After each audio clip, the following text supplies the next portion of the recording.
So in Kampala, it's undoubtedly a big flex for kids and teenagers to be owning iPhones.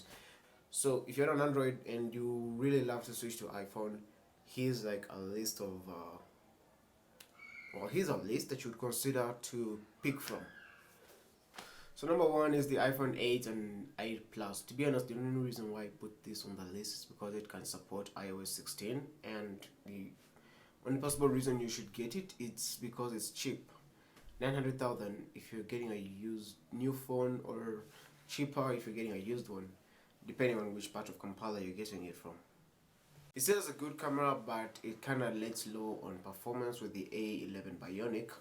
The battery life is a pretty good deal in most cases, but it's not worth the money. Alright, number 2 on the list is the iPhone 10 series, which we commonly call the iPhone X. This is actually where the real flex starts from, because we got this whole new design. It got gestures. Nobody wants to use an iPhone with a home button anymore. So it's a very good phone. It has very good cameras. It still has a long way going with Apple support for iOS, and good battery life. You can't go wrong with this battery life. The iPhone XS Max is actually the biggest in the series. It was the biggest iPhone ever made at a time, with the biggest battery in an iPhone. And if you like big phones, especially if you do gaming, it's a very good phone. Okay, next is the iPhone 11 series. The iPhone 11 itself, 6.1-inch display. It's a liquid retina display, so you don't get those crisp 4K shots or when you're consuming content. But it has a very good camera system compared to the iPhone 10. It has better speeds with the A13 Bionic. This actually used the iPhone 11. It's really good for gaming. I play really high-end demanding games, and still get the best performance out of it. Then the 11 Pro and the 11 Pro Max, the bigger brothers. The 11 Pro is actually more compact and smaller, good for one-hand use.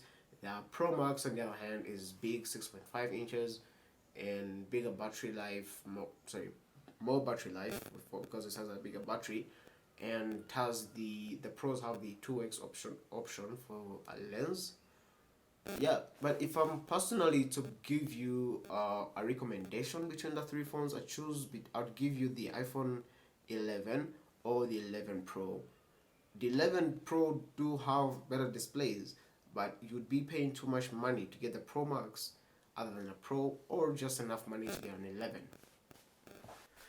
But that's not the case for the iPhone 12s.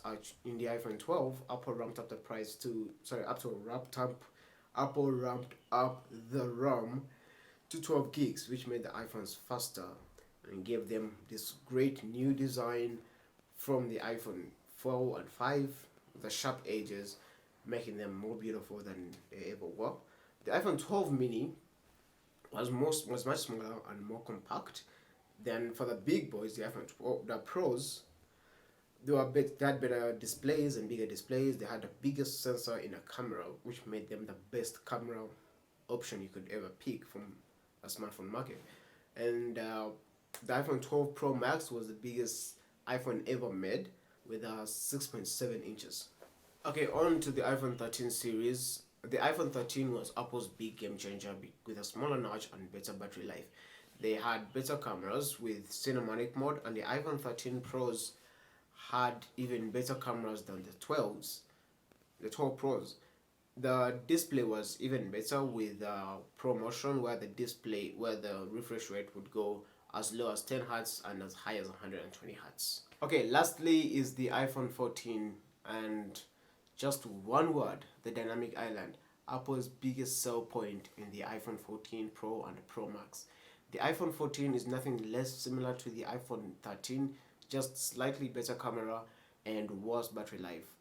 The iPhone 14 Plus actually has the best battery life, a better battery life to the iPhone 14, and actually has the best battery life at this point. I think Apple really focused mostly on the iPhone 14 Pros.